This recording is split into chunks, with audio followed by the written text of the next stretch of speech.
잘 아는 게 있죠.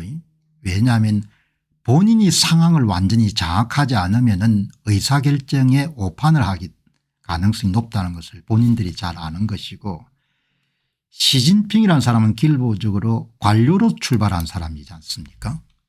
그러니까 이제 보고를 받고 판단하니까 상황 판단에 좀 오판이 생길 수가 있는 거죠. 지금 이제 오늘 보니까 이 지도자가 움직이는 것은 공짜가 없지 않습니까? 이 이런 위중한 시점에 시진핑 중국 수석이, 중국 공산당 여러분들 주석이 베트남이나 캄보디아나 말레이시아를 이름 순회하는 것은 보통 일이 아니지 않습니까? 관세 전쟁에 중국 측하고 이런 함께 갈 수 있는 우군을 확보하기 위한 그런 행보지 않습니까?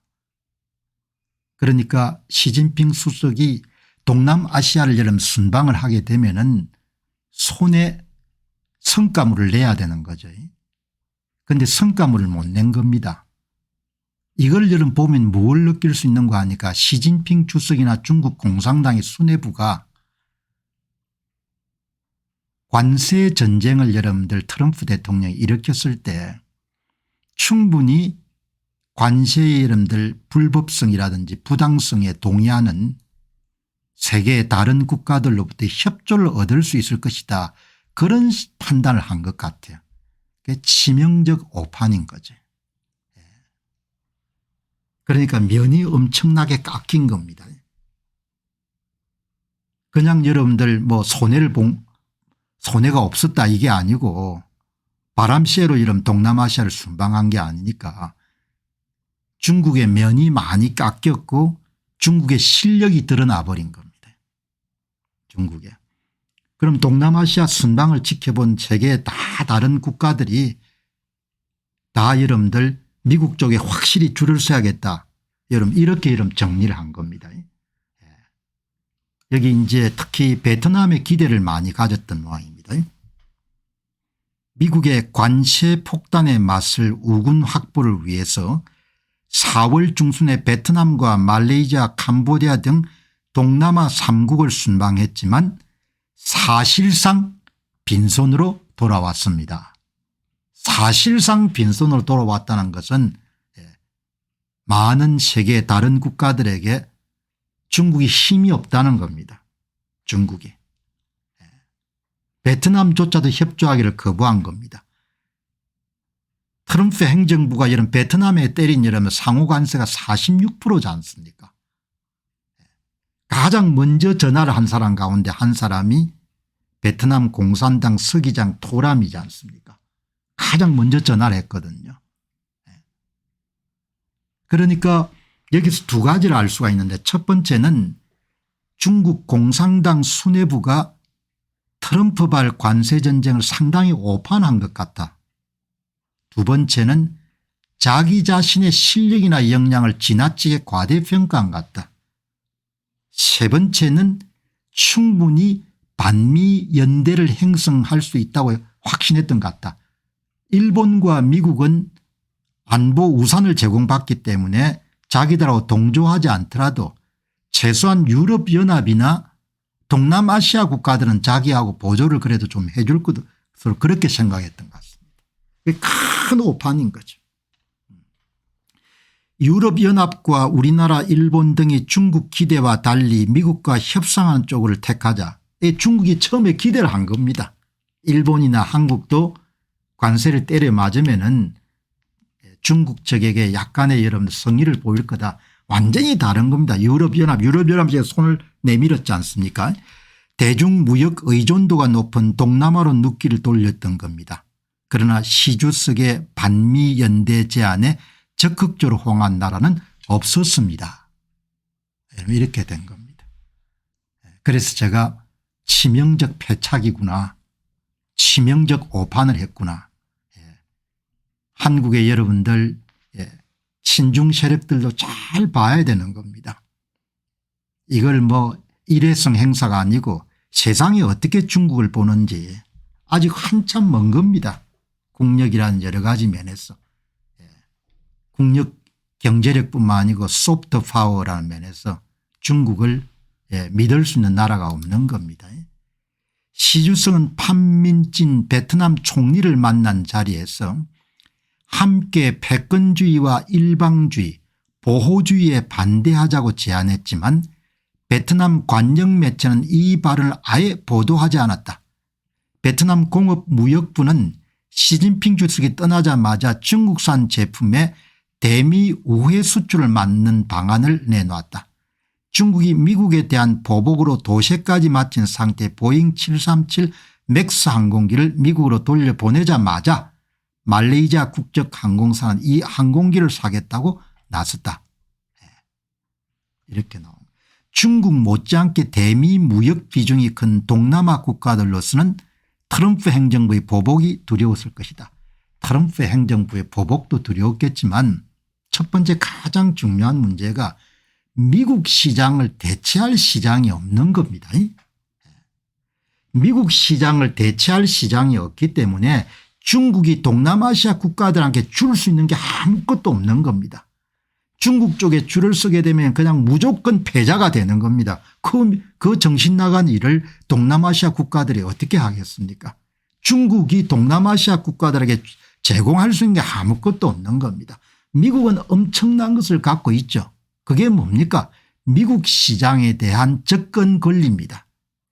미국 시장에 물건을 팔 수 있는 권한을 제공하는 겁니다. 도널드 트럼프 대통령이 이름 정확하게 여러분들 파악하고 있지 않습니까? 역대 미국의 대통령들은 미국이 엄청난 카드를 갖고 있는지를 잘 몰랐는지 아니면 모르는 척 했는지는 모르겠지만 상당히 문제가 많았다. 나는 사업가로서 경험해 보건대 미국 시장에 물건을 팔 수 있는 권한 자체가 엄청난 특권이다 이야기죠. 그것을 10분 활용할 의지가 있다. 그래서 이런 관세 전쟁을 일으킨 거 아닙니까? 그냥 대미 시장 활용 권한 통행세를 받아야 되겠다 이렇게 본 거지 않습니까? 그러니까 동남아시아 국가들이 현명한 거죠. 물건을 팔 수 있는 시장을 여러분들 제공하는 데가 장땡이지 무슨 뭐 중국하고 이런 가치가 좋은 일이 없지 않습니까? 그다음 두 번째가 중국이 신뢰할 수 없는 나라지 않습니까? 소프트 파워가 없는 겁니다. 이러니 저러니 하더라도 미국은 실질적인 패권 국가지만 다른 국가를 여러분들 괴롭히거나 이런 게 없지 않습니까? 서해를 여러분들 사이에 두고 미국이 여러분들 인접 국가로 있었으면 지금 서해에 실시하는 그 대형 구조물 같은 거 그런 거 설치하겠습니까? 한국 정부가 그거를 접경지역 바깥으로 여러분들 내보내라 하지만 못하겠다는 거 아니에요. 아무도 신뢰하지 않는 겁니다. 중국 공산당을. 그리고 중국인들도 마찬가지지 않습니까? 어느 나라든지 간에 중국인이 들어오고 나면 그 지역을 중국화해버리지 않습니까? 한반도에 중국인들이 물밀듯이 들어오면 한반도를 어떻게 만들겠습니까? 한반도를 중국화시켜버릴 겁니다. 중국화. 이탈리아 여러분들 수제품을 만들기 위해서 중국인들이 들어가 가지고 중국화시켜버리지 않습니까? 중국화. 중국화란 것은 무리하게 이런 세상이 바뀌어버리는 겁니다. 그거를 여러분들 사람들이 다 알지 않습니까? 아는데 어떻게 중국하고 여러분들 같이 보조를 취하겠습니까? 그러니 중국 공산당 수뇌부가 어마어마하게 제가 볼 때는 패착을 한 거죠. 자기 세계에 빠져 있는 겁니다.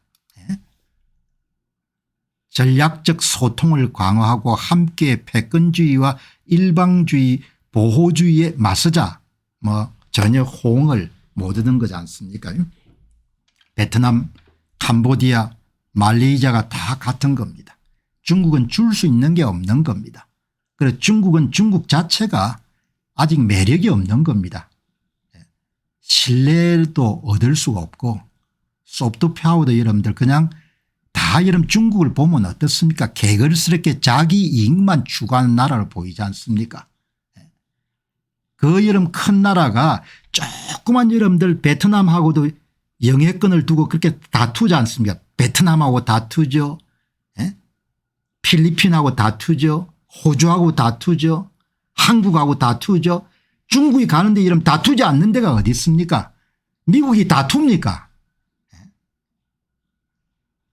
한국에 정치하는 사람들은 잘 알아야 되는 겁니다. 2차 세계대전 때 여러분들 일본이 미국을 오판해서 전쟁을 일으키는 것처럼 그렇게 미국의 국력이나 이런 부분을 오판하거나 이렇게 하면은 진짜 치명적인 일격이 되는 거죠. 그리고 문화라는 것은 오랜 세월이 여러분들 변화하는 데는 걸리는 겁니다. 중국인들에게 이런 에티켓을 요구하는 것은 세월이 상당히 많이 흘러야 될 겁니다. 아주 많이. 중국인이 도착하면 무조건 다 중국화를 시켜버리는 겁니다. 그냥 쓰나미처럼. 그거를 잘 알고 한국이 줄을 잘 서야 되는 거죠. 그런데 뭐 보니까 위험하죠. 꼭 물가에 아이들처럼 내놓은 것처럼 아슬아슬하게 보이는 겁니다. 자, 이 트럼프 대통령이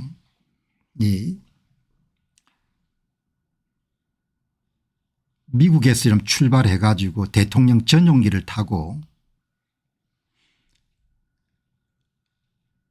교황 장례식에 참석해 가는 가운데서 기내 기자들하고 일문인답이 여러분들 소개됐네요.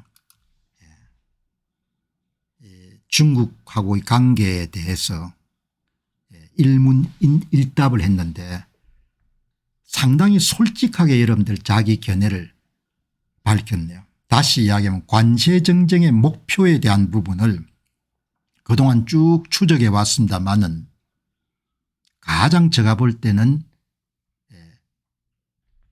솔직하게 이야기를 했네요. 관세 전쟁의 목표가 뭔지.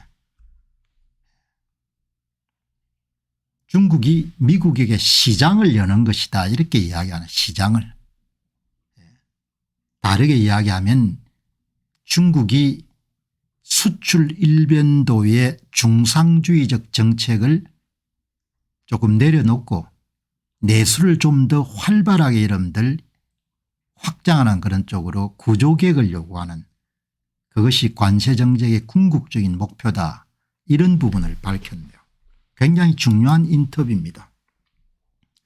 그리고 이 인터뷰가 투자자들한테 주는 메시지도 굉장히 여러분들 중요하다고 봅니다.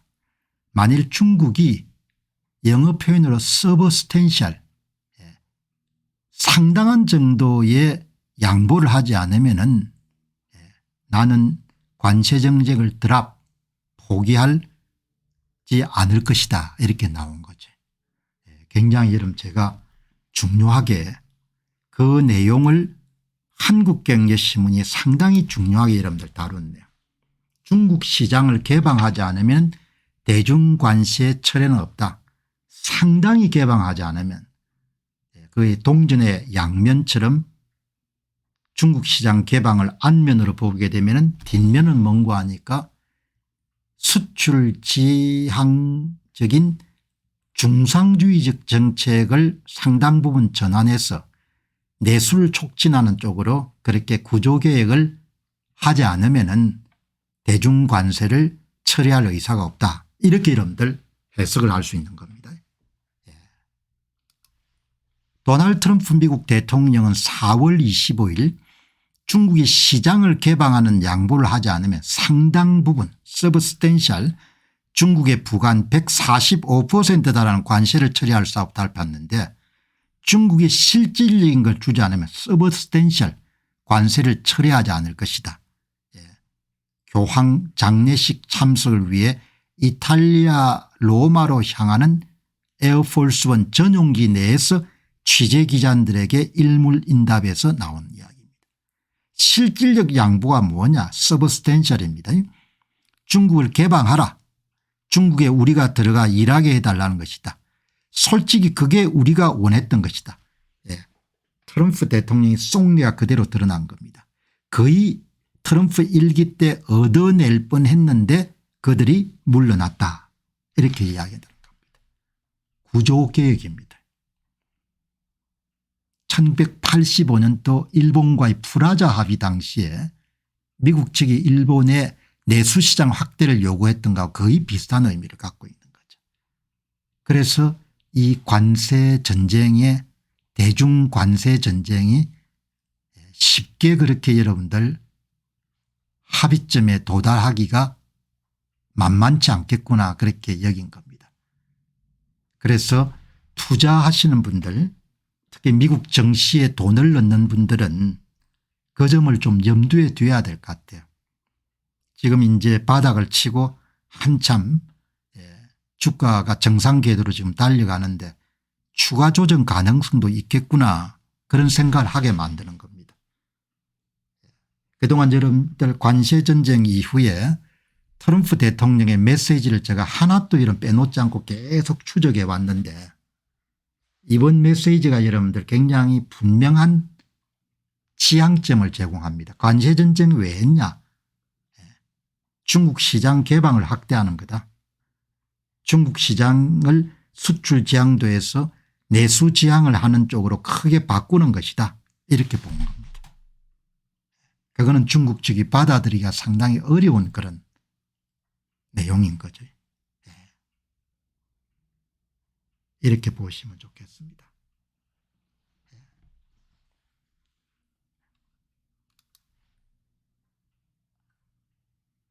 우리는 협상할 것이지만 합의도 할 것이고 우리가 설정한 관세는 매우 합리적일 것이고 그게 협상의 끝이 될 것이다. 트럼프 행정부가 추구하는 목표점이 분명히 여러분들 트럼프의 발언은 중국의 중상주의적 경제 모델 수출로 자본을 축적하고 자국 시장은 보호하고 국가주도 산업정책을 통해 경쟁력을 강화하는 전략은 트럼프 행정부가 허용할 수가 없다. 그것을 페어라는 이 사람들은 페어라는 표현을 많이 쓰죠. 공정한 unfair하다고 보는 겁니다. 공정하지 않다 이렇게 보는 겁니다. 이 핵심인 것. 중국의 중상주의적 경제 모델. 중국 측의 이런 근본적인 경제 운용 방향 수정을 요구하기 때문에 중국도 받아들이기가 쉽지가 않은 겁니다.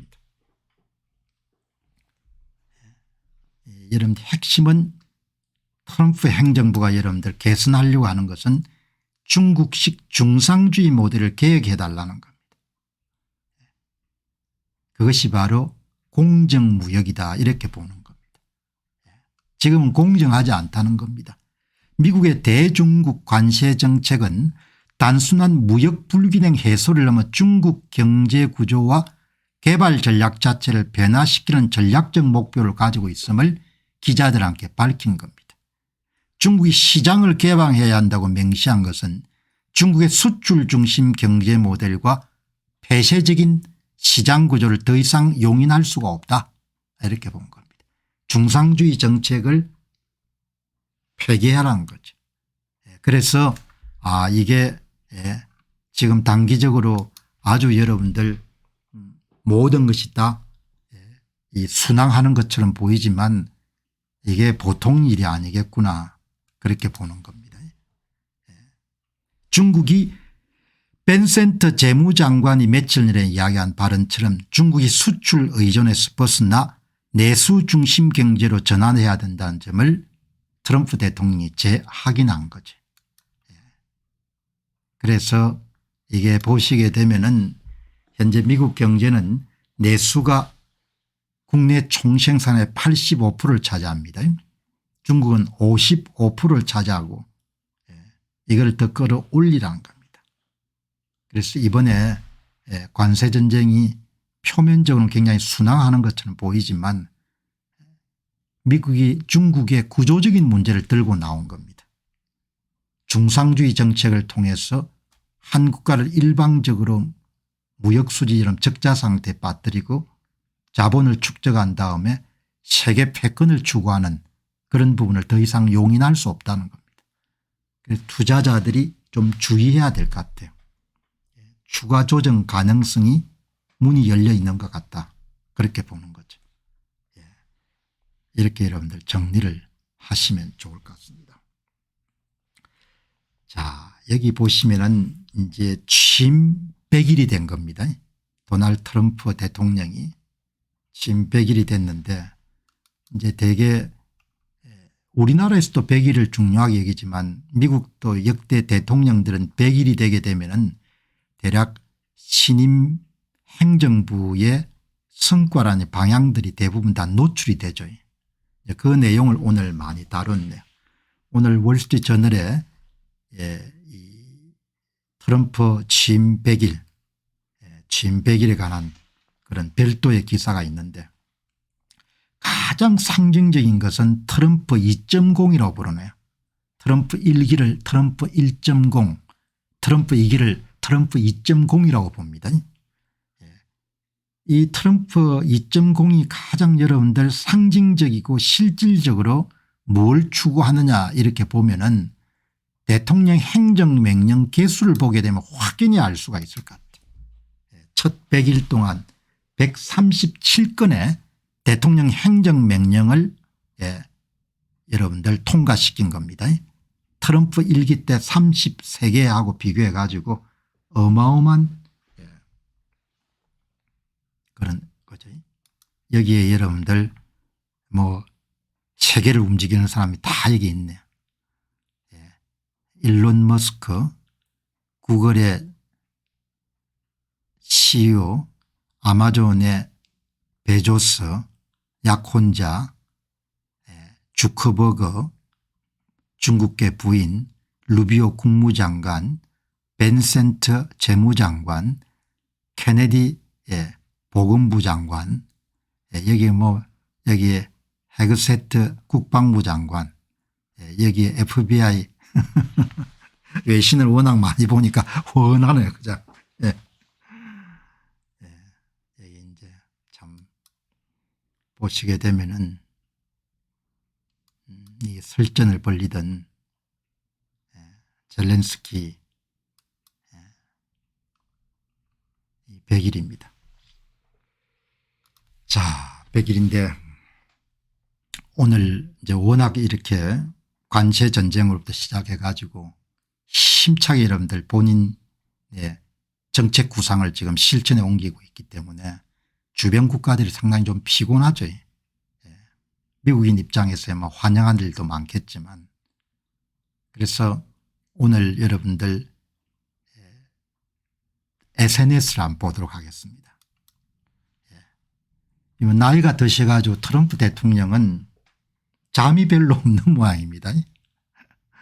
이게 여러분 동부 시간으로 3시 20분에 올린 겁니다. 4월 28일 이게 아마 동부 시간일 겁니다. 오전 3시 20분 3시 20분 올렸는데 시간을 이렇게 다 보니까 진짜 잠이 별로 없는 것 같아요. 여기 보니까 오전 2시 42분 이렇게 돼 가지고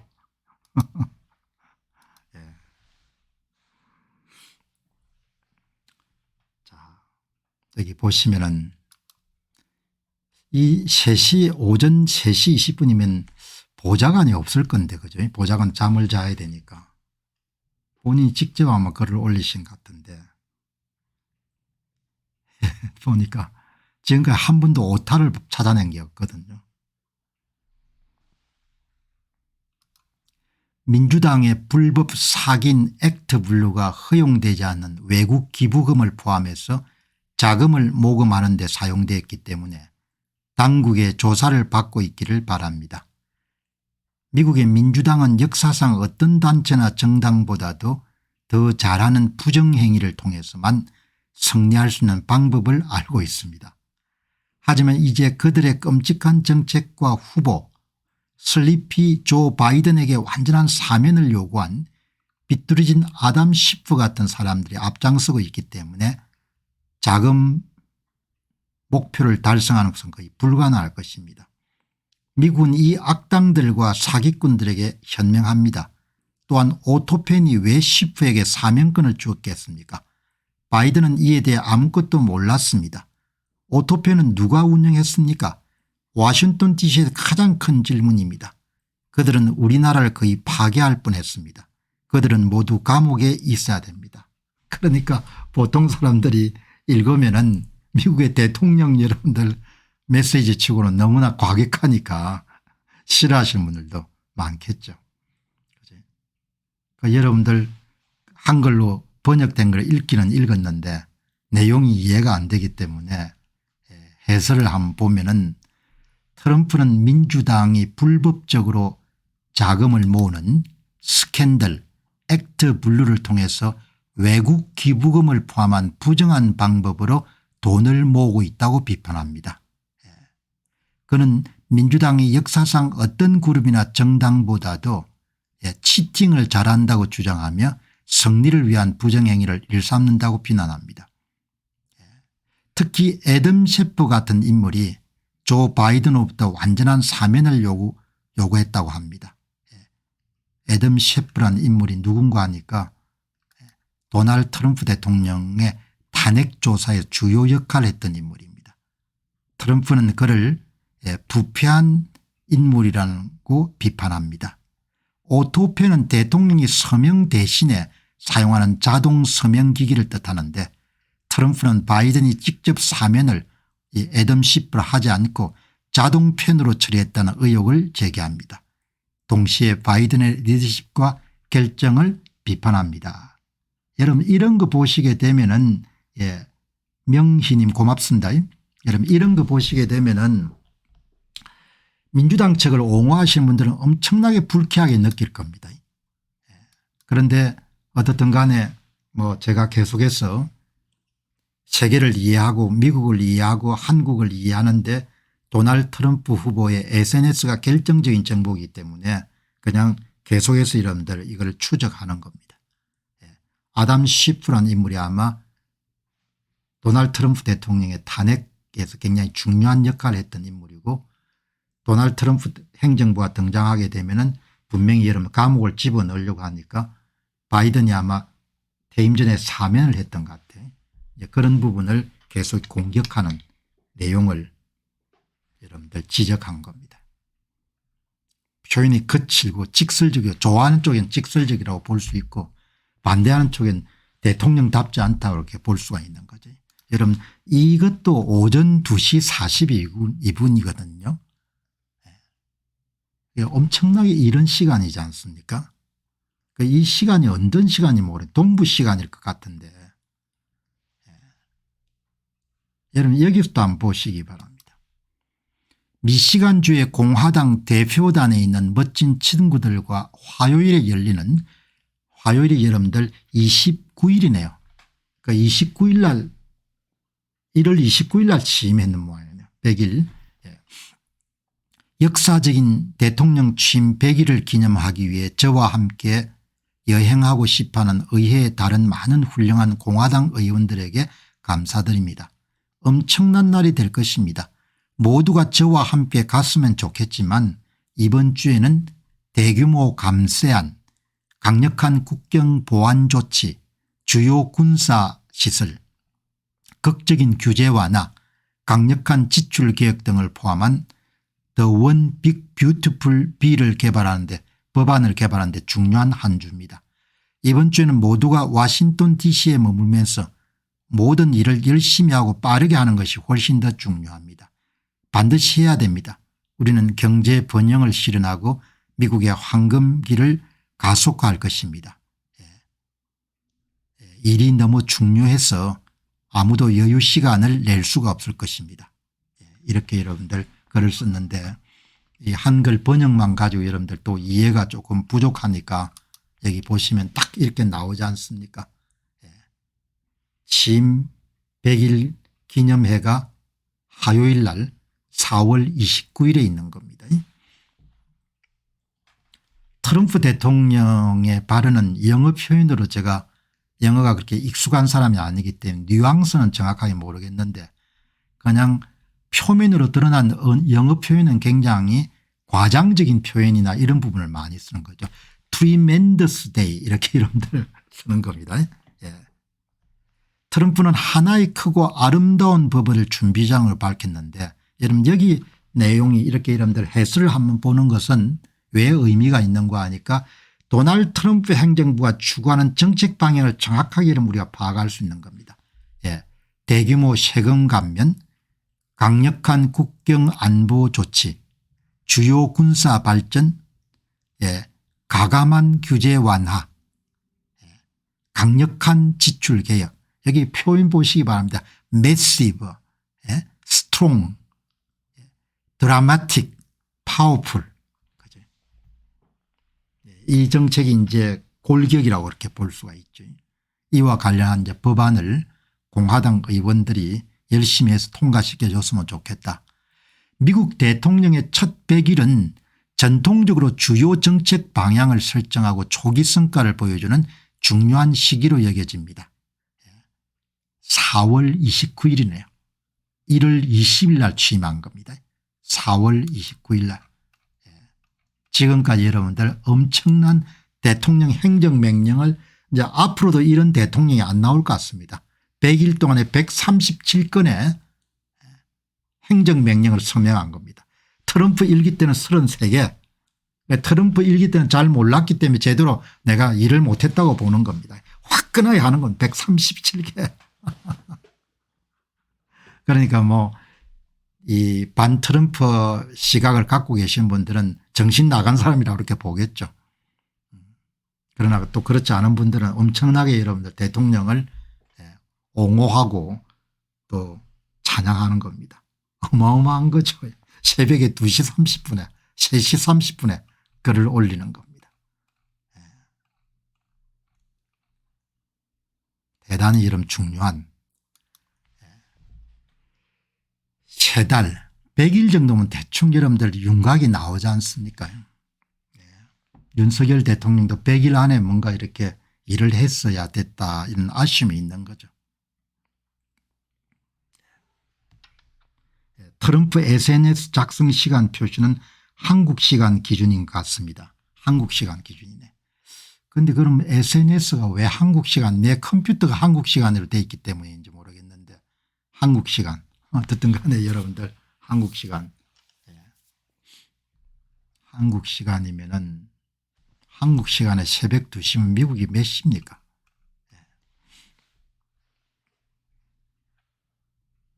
세계 곳곳에 이러면 저는 뉴스나 이런 걸 보면서 좌익과 우익이 충돌하는 세계 간의 충돌을 볼 수가 있거든요. 야, 이 뭐 트럼프 대통령이 미국 대통령 때문에 미국이 망했다고 생각하는 사람도 있을 것이고, 야, 트럼프 안 되고 해리스가 됐으면 진짜 나라가 어떻게 되겠냐. 남자도 없고 여자도 없게 됐겠다. 이렇게 여러분들 생각하시는 분도 계시고 주변에 보면은. 지금 뭐 한국 신문들은 뭐 트럼프를 때리는데 상당히 힘을 다하니까. 그럼 미국에 계시는 교민들한테 물어보게 되면 야, 트럼프 대통령이 안 됐으면은 그 꼴을 어떻게 받겠냐. 이렇게 여러분들 하거든요. 아니 남자하고 여자가 여러분 남자가 있고 여자가 있는 것이 남자도 아니고 여자도 아니고 남자인 것 같은 여자가 있고 여자인 것 같은 남자가 어디 있습니까? 그러니까 모든 게 모호해지는 겁니다. 여러분 미국도 역사전쟁 문제 때문에 굉장히 심각했지 않습니까?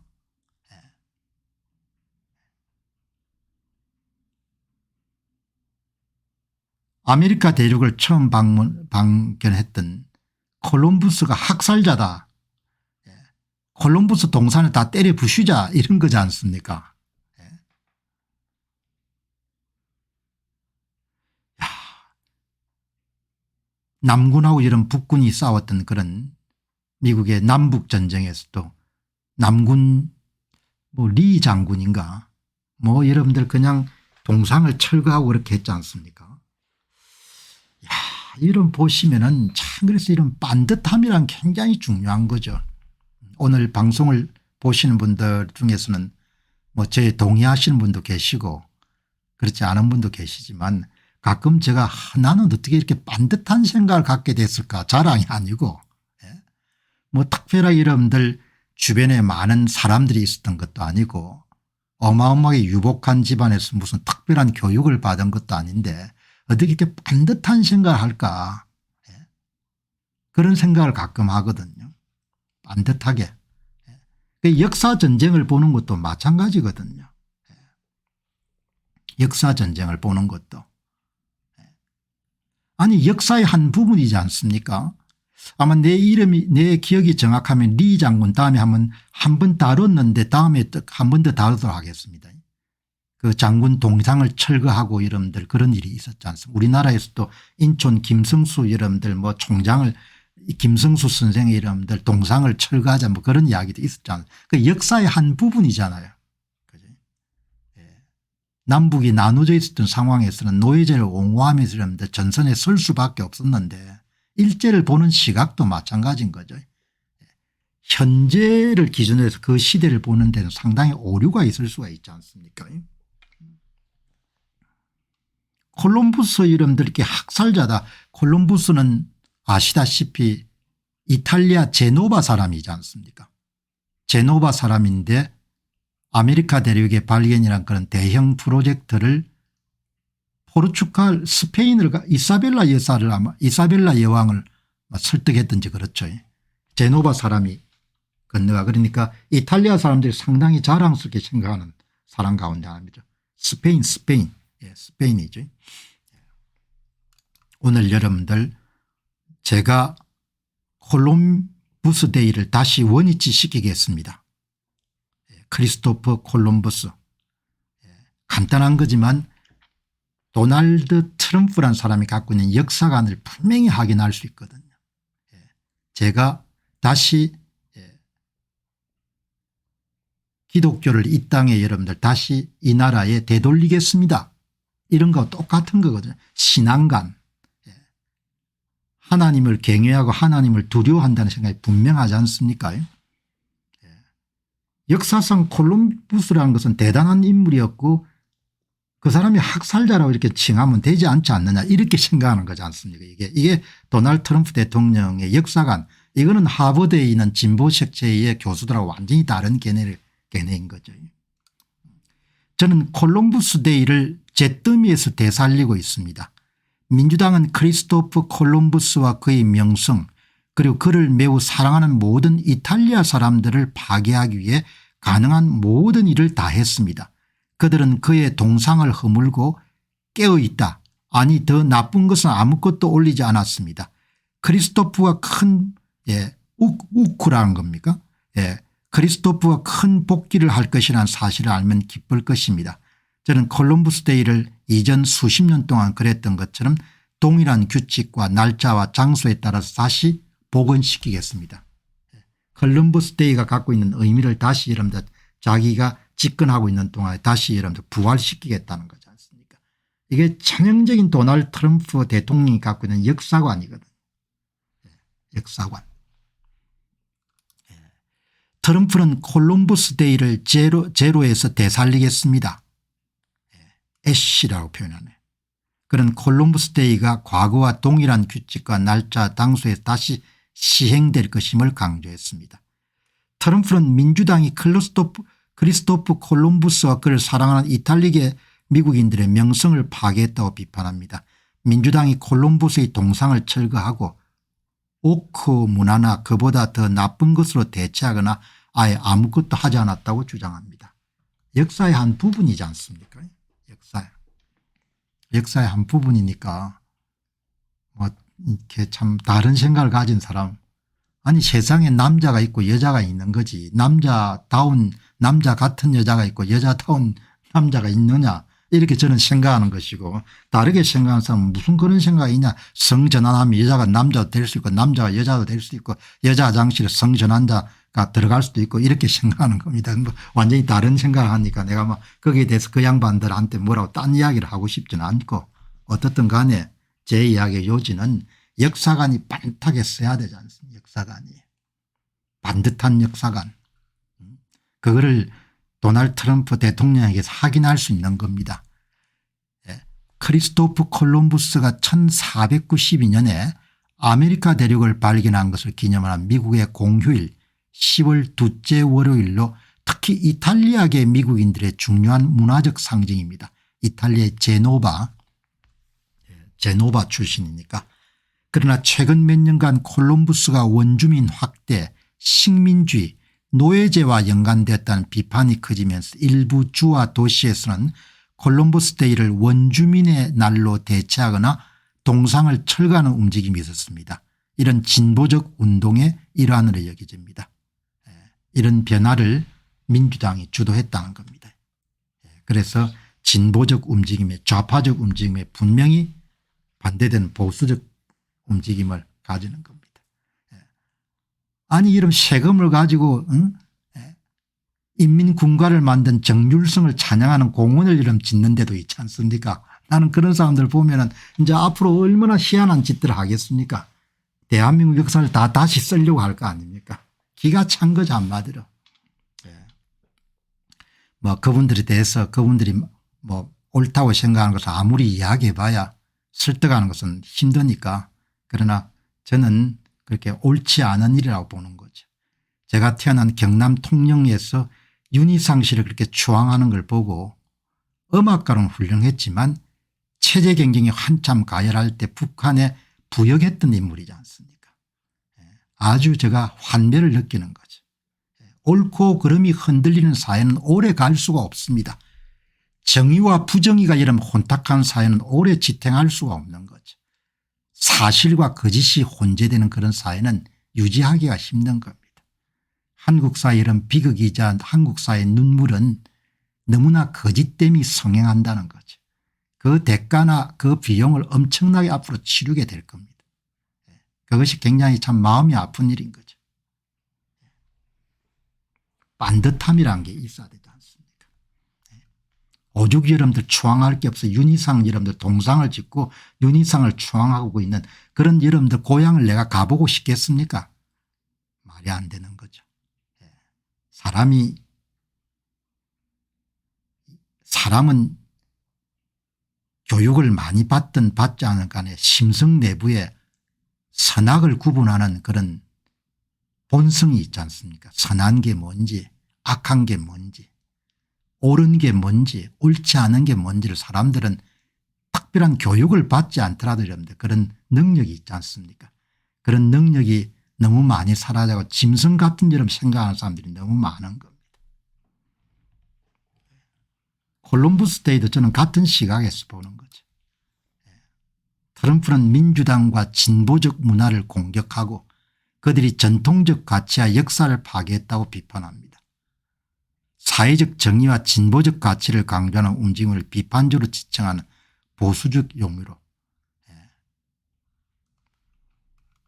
그러니까 이런 부분들을 트럼프라는 인물에 대해서 색안경을 끼고 있는 사람들은 받아들이기가 힘들겠죠. 이 보시기 바랍니다. 트럼프의 구상은 여러분 뭔고 하니까 미국 시장에 대한 접근성을 보장해 주는 대신으로 상당량 이런 관세 수입을 확보해 가지고 재정 적자를 여러분들 낮추고 미국의 보통 사람들의 소득세를 깎아줘야겠다 그런 구상을 여기서 명확하게 밝히는 겁니다. 통행세를 좀 받아야겠다는 겁니다. 관세가 인하되면 많은 사람들의 소득세가 크게 줄어들거나 완전히 철폐될 수가 있을 것입니다. 연간 소득이 20만 달러 미만인 사람들에게 저는 정책에 초점을 맞출 것입니다. 또한 현재 새로운 공장이 건설되거나 계획하는 등 많은 일자리가 이미 창출되고 있습니다. 이것은 미국의 큰 혜택이 될 것입니다. 외부 수입 서비스가 시작이 된 겁니다. 사업가 출신이 아니면 도저히 상상할 수 없는 발상의 전환인 겁니다. 보통 사람들이 이해하기가 힘든 거죠. 완전히 수익 개념을 다르게 보는 겁니다. 우리가 큰 시장을 가졌으니까 시장 접근에 대해서 비용을 매겨 가지고 수입을 염출한 다음에 그 수입을 재정 적자를 여러분들 낮추고 무역수지 적자를 해소하는 데 일부 기여하고 그러면은 미국의 보통 시민들의 소득세를 깎아줄 수 있다 이렇게 보는 겁니다. 얼마나 대단한 겁니까? 외부 수익 사업을 하나 일으킨 겁니다. 관세로 얻은 수익을 통해 소득세를 감면하거나 면제하겠다는 주장은 중저소득층에 직접적인 혜택을 주겠다는 메시지입니다. 이런 발상을 웬만한 사람은 할 수 없는 거죠. 엑스터널 레버뉴 서비스는 미국의 여러분들 세금을 매기는 그런 세무서를 인터널 레버뉴 서비스 IRS라고 하지 않습니까? 그 미국 시민들은 IRS에서 무슨 편지가 날라오면 후들짝 놀라지 않습니까? IRS인데 이 I 대신에 인터널 대신에 엑스터널이라 해가지고 관세 수입을 거두는 엑스터널 레버뉴 서비스라는 개념, 외부 수익을 통해 가지고 인터널 레버뉴 서비스는 세금을 거두어들이고 엑스터널 레버뉴 서비스는 관세를 거두어들이고 그런 개념으로 접근하는 겁니다. 그러니까 뭐 보시게 되면은 이분이 갖고 있는 그런 구상이나 이런 부분을 이해할 수 있는, 그리고 총 한 방 쏘지 않고 남부의 불법 이민자 수를 현저하게 줄였지 않습니까? 남부 국경에서 99.9% 외부인이 여러분들 유입되는 수가 줄어든 겁니다. 최고의 숫자가 기록된 겁니다. 딱 3사람이 잡혔습니다. 지난 바이든 행정부 때는 수천 명이 하루에 들어왔는데 헌드레드 사우전트가 여러분들 몇 명으로 수만 수십만 명을 뜻하는지 모르겠나 찾아봐야겠네. 이게 이제 어떻든 간에 가장 큰 효과는 남부국경에 유입되는 숫자가 줄어든 부분. 취임 100일 동안에 총 한 방 쏘지 않고 여러분들 국경 문제를 통제하는 데 성공했지 않습니까? 그걸 이제 실질적인 그런 노력도 있었지만 어나운스 이펙트라고 하지 않습니까? 선언 효과. 불법 체류자에 대해서는 강경한 조치를 취하겠다. 그게 이제 효과를 발휘하는 거죠. 탐 호프만인가 그렇죠. 담당자가. 수십만 명. 수십만 명. 헌드레드 오브 사우전트가 수십만 명이네요. 수십만 명. 영어 공부한 지가 오래돼 가지고 가끔 가물가물하네요. 자, 여러분